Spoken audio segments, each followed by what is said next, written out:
Greetings, my friends. David Daniel, really happy to be back with you. We're going to get right into it today because I want to be respectful of your time.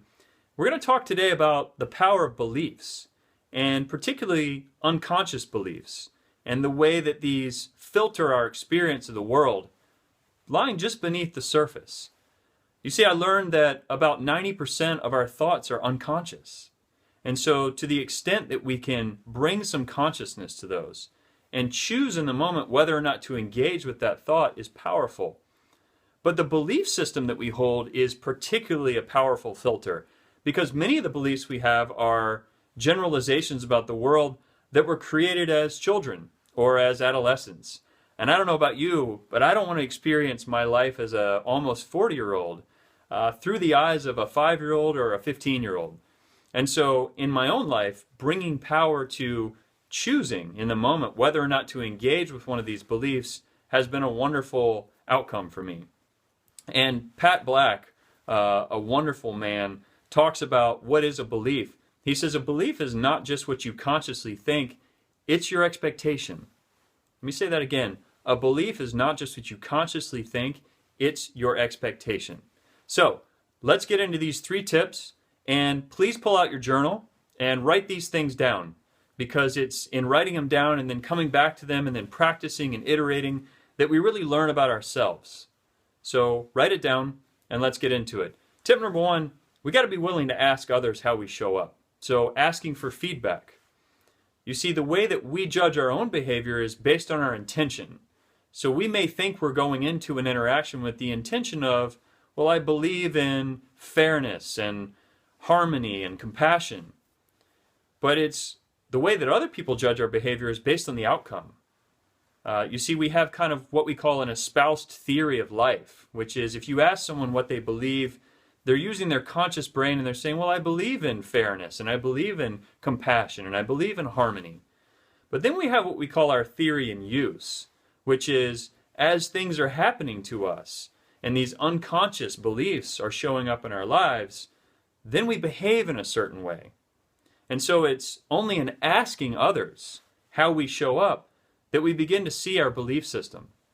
Let me give you an illustration. I have one coaching client that I work with, and she and I went for a walk recently, and we were talking about some things that she was feeling stressed by or frustrated by. And I asked her just to share with me what was going on, and she shared 3 stories that had a fairly common thread through them. And at the end of it, what she said is, see, these people are not treating me with respect. They're not treating me as though I have power. And it was all kind of about what was happening outside of her. And so we got into an inquiry, and I said, well, tell me, how do you think you show up in meetings with these folks? How do you think you behave? And she said, well, I think I show up with power, and I deserve respect, and I speak my opinion. And I had had the opportunity to observe some meetings as a consultant and coach, and I said, well, let me give you a little bit of feedback if you're open to it. She said, yeah, I'd love to hear it. And I said, well, when I'm sitting in meetings with you, your body's kind of slumped over, your hands resting on your chin. When you speak in a quite deferential way to others. When you talk about your colleagues, you talk about them as though they are above you. And as we started to talk, and she started to uncover this, we began to see an unconscious belief system that as we explored it, we could see, she had been made to feel that way as a child. She'd been made to feel insignificant. And so this belief system was showing up that in the existence or in the being around authority figures, she was again experiencing this kind of diminishment of herself. And so it was her belief about herself that showed up in a behavior that then created a reinforcing loop where others treated her that way. So it was a really powerful moment for her to say, wow, here I was thinking that they were treating me a certain way, but it was my belief about myself that was causing this to happen. And so we started talking about some coping mechanisms of how might you show up differently. But that was the power of asking for feedback. And I encouraged her to do that in future conversations with these folks. So, number 1, ask others for feedback. How do I show up? And it's got to be somebody who you can really trust who's going to give you their candid opinion. So, that's number 1. Number 2, language is a wonderful way to tune into our belief system. And there's two particular types of language that I want you to be tuned into in yourself and in other people. The first one is, I want you to be listening for words like should and ought to and must, these kind of really declarative statements that when I hear people say that, or I hear myself saying that, I think, okay, there's an unconscious belief showing up. You know, I really should do it this way, or I must get my to-do list done. And one of the powerful questions that I've come up with is to respond to that and say, according to whom? Or who says? And then just listening for the answer. And a lot of times what I understand, what I hear is, that was something that was created in me early in my life that makes me show up the way I do. I want to give you an example again. For me in my life, the way that I think about love is that I feel like I have to give love in order to receive love. And that was something that was, again, created in my subconscious early on. And so a lot of times I will say to myself, you know, I really should show up this way and help this person. I must give them more. There's a lot of I must give more, I must do more so that I can receive more in return. And again, that just responding and saying according to whom has been powerful to me. And I kind of laugh at it now and say, all right, I see that happening. I see that belief system again showing up for me in powerful ways. And so number one is listen for those kinds of words. The second one is listen for words that we call absolutes.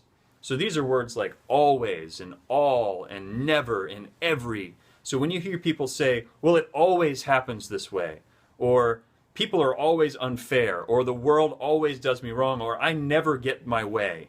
I never have things the way that I want, or every time I do this, that happens. And in yourself, again, the move is to inquire. Well, why do you think that? Where does that come from? Dig on it. Get curious, right? We've talked about curiosity in the past. Cultivate that curious mind to say, well, where does that come from? But language is a really powerful way for us to see how our subconscious beliefs are showing up. So that's number two. Number three is journaling, but it's a particular type of journaling. And it's what I call stream of consciousness journaling. So if you want to uncover some beliefs in your life, get out a journal, ask yourself any question.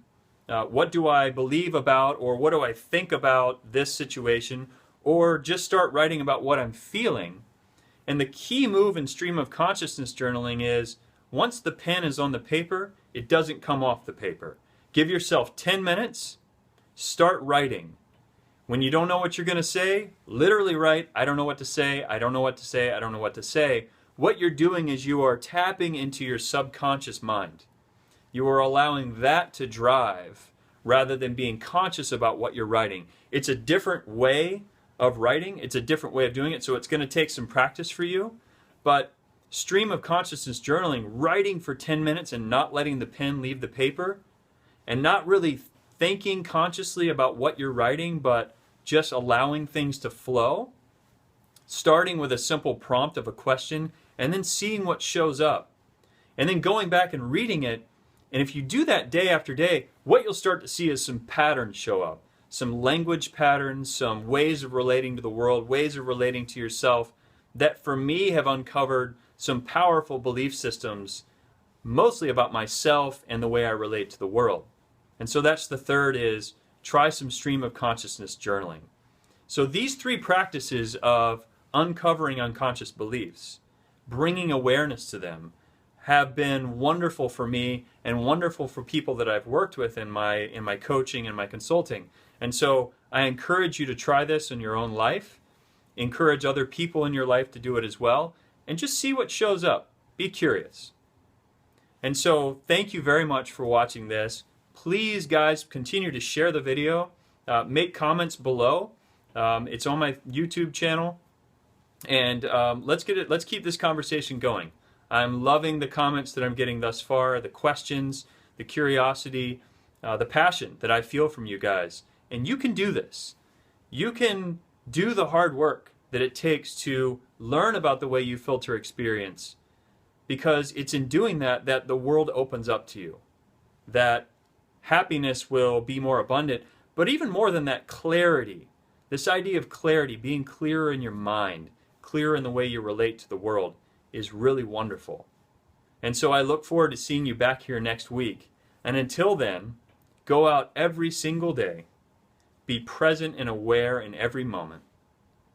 Be gentle and kind with yourself and with others. And be here now. Thank you.